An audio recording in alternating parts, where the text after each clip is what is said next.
Please take a second to subscribe, then like and share afterwards. We can really use your support. Thank you.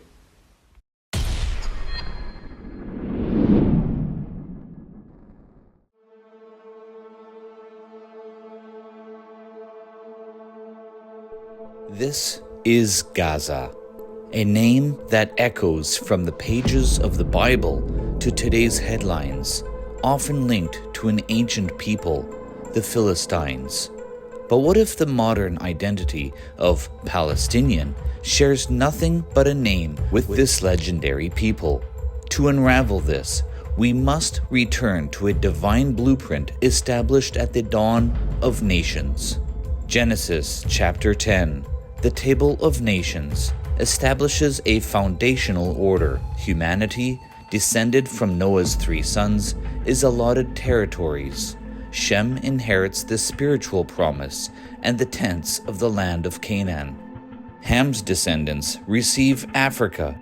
Japheth is given the coasts and isles, the future territories of the Indo-European peoples. Here lies the first great breach. Canaan, a son of Ham, settled not in Africa, but in the land that bore his name, but in the territory allotted to Shem. This Hamitic encroachment triggered a divine curse, prophesied by Noah himself, declaring Canaan would be a servant to Shem. This curse laid the theological groundwork for the land's eventual transfer to Shem's chosen line. But to another Hamitic people would repeat and compound this transgression. Genesis 10 reads, Mizraim became the father of the Casluhites, from whom the Philistines came. The Philistines are sons of Mizraim, sons of Ham. Ancient Hebrew maps themselves place the ancestral Casluhim not in Greece, but here in North Africa. This makes profound sense. As sons of Mizraim or Egypt, they were a Hamitic people in a Hamitic land, but their destiny was breach. From this African shore, they launched the first invasion, not east to Canaan, but north into the very islands of Japheth. In Crete and in the Aegean, they became the Sea Peoples, absorbing the culture that would define them. Their second, more famous breach occurred in approximately 1500 BC. The Philistines, known as the Sea Peoples, crossed back from the Aegean and entrenched themselves on the coast of Canaan, the territory of Shem. It would from this point forever be called Gaza, and it occurred before the Israelite Exodus. Exodus 13:17. When Pharaoh let the people go, God did not lead them the way of the land of the Philistines, although that was near, for God said, lest the people change their minds when they see war and return to Egypt. As the Israelites prepared to leave Egypt around 1446 BC, God himself acknowledged the Philistines were already a fortified power in Gaza and the coastal plain. They were Hamitic settlers firmly established in Shem's land, a living symbol of the breached divine order. They were permanent cultural aliens, worshipping Dagon, using distinct Aegean-style pottery and following customs foreign to the Levant. Their presence was not merely political. It was a genealogical anomaly in the biblical worldview. Their end was definitive.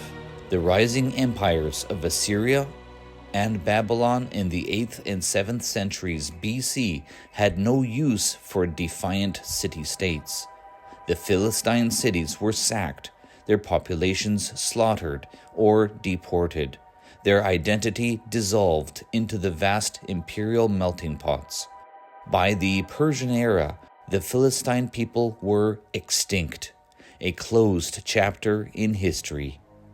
So why do we still have the name used in the region today? The name lay dormant for centuries until it was revived as an act of political vengeance. After crushing the final Jewish revolt in 135 AD, Emperor Hadrian sought to sever the Jewish people from their homeland. He renamed the province of Judea Syria Palestina, or Philistine Syria. The irony was profound. Rome named the land after Israel's ancient vanquished enemy to humiliate the Jews. Palestine became a geographic label, not an ethnic one. The people living there were a mix: Jews, Samaritans, Hellenized peoples, but not a single Philistine. The name persisted through Byzantine rule, forever divorced from its original people. The decisive demographic transformation came 500 years after Hadrian. In the 7th century AD, the Arab Islamic conquest swept through the region. Tribes of the Arabian Peninsula brought a new language, culture, and religion. The local population was gradually Arabized over centuries. The modern Arab people here are the product of this Arab Islamic civilization, taking on an ancient name belonging to an extinct people. To make this very clear, the Arabs here from the Islamic conquest up to the 1800s were primarily of 7th century conquerors and converts. The population was very small. Most of the land, from the Negev up to the Dead Sea, was mostly uninhabitable wasteland, as well documented by Mark Twain. Another more important book is A Journey from Aleppo to Jerusalem at Easter, AD 1697, by Henry Mondrell.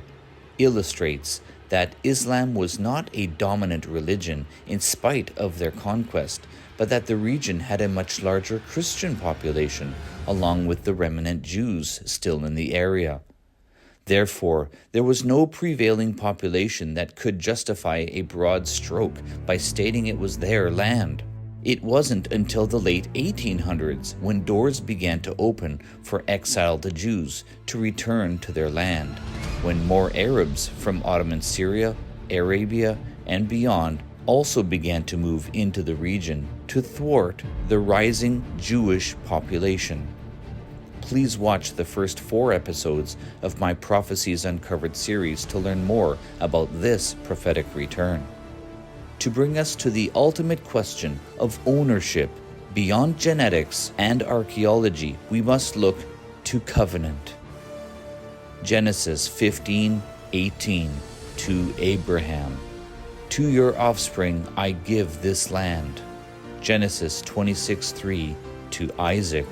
To you and your offspring I will give all these lands. Genesis 28:13 to Jacob, better known as Israel. The land on which you lie I will give to you and to your offspring.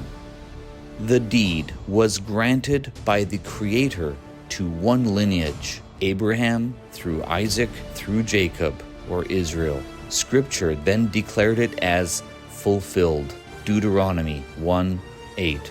See, I have set the land before you. Go in and take possession of the land that the Lord swore to your fathers, to Abraham, to Isaac, and to Jacob, to give to them and to their offspring after them. The covenant was declared fulfilled. The land was transferred from the breaching Hamites, Canaanites, and Philistines alike to the children of Shem, to whom it was originally allotted. And the Quran? What claims does it make for the land?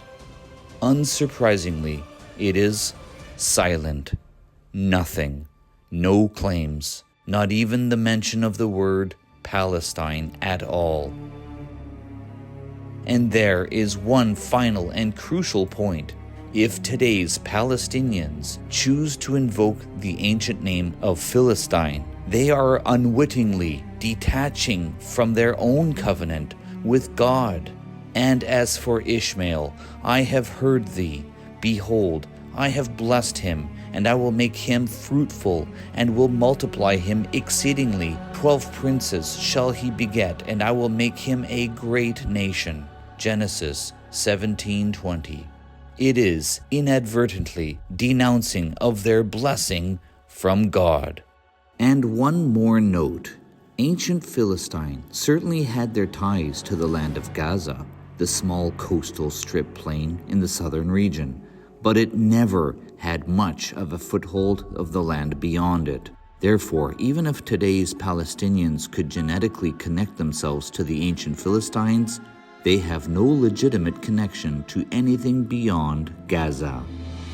Here on Secrecies Uncovered.